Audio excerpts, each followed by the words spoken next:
తెలంగాణ ప్రభుత్వానికి సుప్రీంకోర్టులో ఎదురుదెబ్బ తగిలింది. బీసీ రిజర్వేషన్లపై స్పెషల్ లీవ్ పిటిషన్ను సుప్రీంకోర్టు కొట్టేసింది.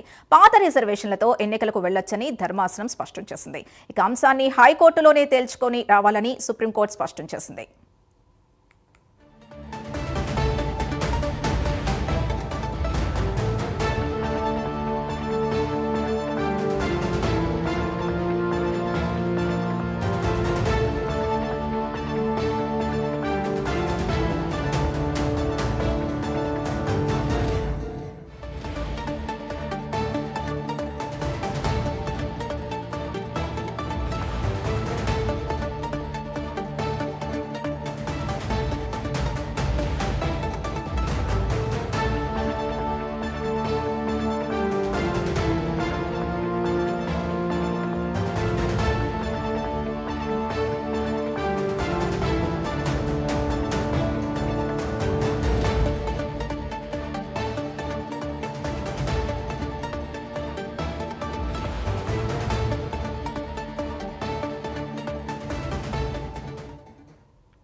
బీసీ రిజర్వేషన్లపై సుప్రీంకోర్టులో జస్టిస్ విక్రమ్నాథ్, జస్టిస్ సందీప్ మెహతాల ధర్మాసనం విచారణ చేపట్టింది. జీవో 9పై హైకోర్టు స్టే విధించడాన్ని సుప్రీంకోర్టులో తెలంగాణ ప్రభుత్వం సవాల్ చేసింది. తెలంగాణ ప్రభుత్వం తరపున అభిషేక్ సింఘ్వి వాదనలు వినిపించారు. తక్షణం జోక్యం చేసుకోవాలని కోర్టుని కోరారు. హైకోర్టు ఉత్తర్వులపై స్టే విధించాలని, 42% బీసీ రిజర్వేషన్లకు అనుమతించాలని కోరారు.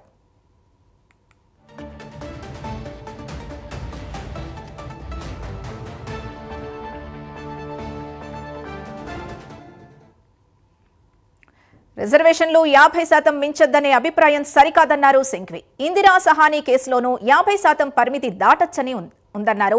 డేటా ఆధారంగా రిజర్వేషన్లు ఇవ్వొచ్చని ఉందని సింఘ్వి గుర్తు చేశారు. దేశంలో ఎక్కడా జరగని విధంగా తెలంగాణలో సర్వే జరిగిందని, సర్వేను నిపుణుల కమిటీ విశ్లేషించిందన్నారు. దేశ రాజకీయాల్లో ఏకాభిప్రాయం, ఏకగ్రీవం అరుదైనవి అన్న ఆయన తెలంగాణలో బీసీ రిజర్వేషన్ల పెంపుపై పార్టీలన్నీ అసెంబ్లీలో ఏకాభిప్రాయం వ్యక్తం చేశాయన్నారు. 3 నెలలు దాటినా బిల్లుపై గవర్నర్ నిర్ణయం తీసుకోలేదని, 3 నెలల్లో నిర్ణయం తీసుకోకపోతే బిల్లు ఆమోదం పొందినట్టేనని సుప్రీంకోర్టు చెప్పిందని, ఈ తీర్పు ప్రకారం బిల్లు చట్టంగా మారినట్టేనని సింఘ్వి చెప్పుకొచ్చారు. ప్రతివాదుల వాదనలు విన్న ధర్మాసనం హైకోర్టులోనే తేల్చుకుని రావాలని స్పష్టం చేసింది.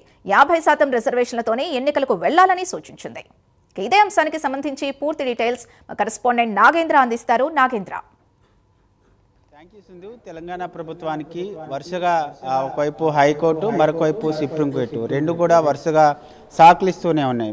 ముఖ్యంగా హైకోర్టులో బీసీ రిజర్వేషన్కి సంబంధించినటువంటి అంశంపైన ప్రధానంగా గతంలోనే వాదోపవాదాలు జరిగాయి. దీనికి సంబంధించి ప్రధానంగా జీవో 9 పైన హైకోర్టు స్టే విధించడం జరిగింది. దీనికి సంబంధించినటువంటి అంశంలో హైకోర్టులో ఇచ్చినటువంటి స్టేను సవాల్ చేస్తూ కూడా తెలంగాణ ప్రభుత్వం స్పెషల్ లీవ్ పిటిషన్తో సుప్రీంకోర్టుకు వెళ్ళడం జరిగింది. హైకోర్టులో ఇచ్చినటువంటి స్టేకి సంబంధించినటువంటి అంశం పైన దీన్ని వెంటనే కొట్టివేయాలంటూ కూడా సుప్రీంకోర్టుకి వెళ్ళినటువంటి పరిస్థితి. దీనికి సంబంధించి హైకోర్టు ఇచ్చినటువంటి దానిపైన ఇచ్చినటువంటి స్పెషల్ లీవ్ పిటిషన్ని సుప్రీంకోర్టు కొట్టేసింది. దీనికి సంబంధించినటువంటి అంశంలో తెలంగాణ ప్రభుత్వం తరపున అభిషేక్ సింఘ్వి ప్రధానంగా వాదనలు వినిపించడం జరిగింది. ముఖ్యంగా తెలంగాణ రాష్ట్రంలో కులగణన అనేది చాలా ప్రతిష్టాత్మకంగా సర్వేని చేపట్టడం జరిగింది. ఆ సర్వే ఆధారంగానే 42% రిజర్వేషన్లు ఇచ్చేందుకు తెలంగాణ ప్రభుత్వం సిద్ధమైంది. దీనికి సంబంధించినటువంటి అంశంలోనే హైకోర్టులో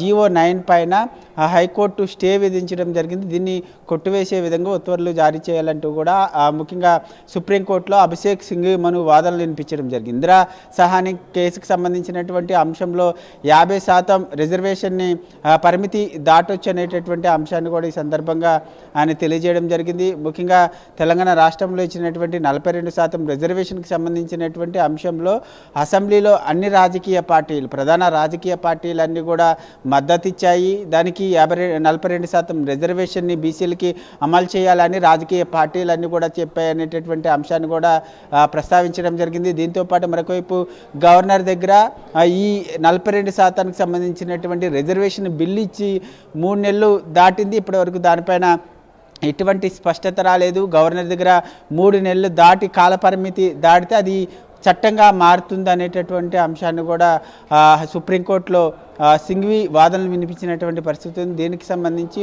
పూర్తి స్థాయిలో వాదనలు వినిపించినప్పటికీ తెలంగాణ ప్రభుత్వానికి మాత్రం సుప్రీంకోర్టు సాకిచ్చిందనే చెప్పాలి. సుప్రీంకోర్టులో వేసినటువంటి స్పెషల్ లీవ్ పిటిషన్ని సుప్రీంకోర్టు కొట్టేయడంతో దీనిపైన తెలంగాణ ప్రభుత్వం ఏ విధంగా ముందుకెళ్తుందన్నది ప్రధానంగా మరి కాసేపట్లో జరగబోయేటటువంటి తెలంగాణ క్యాబినెట్ సమావేశంలో దీనిపైన సుదీర్ఘంగా చర్చ జరిగేటటువంటి అవకాశం కనిపిస్తుంది. ఎందుకంటే సుప్రీంకోర్టు పాత రిజర్వేషన్లు ఏ విధంగా అయితే ఉన్నాయో ఆ రిజర్వేషన్ల ప్రకారం ఎన్నికలకి వెళ్ళొచ్చంటూ కూడా సుప్రీంకోర్టు చెప్పినటువంటి నేపథ్యంలో ప్రస్తుతం పాత రిజర్వేషన్ల ప్రకారం స్థానిక సంస్థల ఎన్నికలకి తెలంగాణ ప్రభుత్వం గ్రీన్ సిగ్నల్ ఇస్తుందా లేదా అన్నది కూడా చూడాలి. ఎందుకంటే సుప్రీంకోర్టు ఇచ్చినటువంటి ఆదేశాల ప్రకారం దానిపైన ప్రధానంగా మరి కాసేపట్లో అంటే సచివాలయంలో జరిగేటటువంటి 3 గంటలకు జరిగేటటువంటి క్యాబినెట్ సమావేశంలో దీనిపైన మంత్రులందరి అభిప్రాయాలను తీసుకోవడంతో పాటు ఒక నిర్ణయం తీసుకునేటటువంటి అవకాశం కనిపిస్తుంది. ఎందుకంటే ఒకవైపు హైకోర్టులో దీనికి సంబంధించి చుక్కెదురైంది, మరొకవైపు సుప్రీంకోర్టులో కూడా సేమ్ సీన్ రిపీట్ అయినటువంటి నేపథ్యంలో పార్టీ పరంగా బీసీలకు సంబంధించి 42% రిజర్వేషన్ ఇచ్చి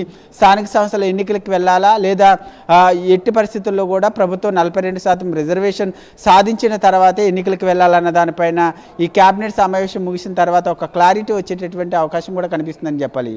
Siddhu. Right, thank you Nagendra.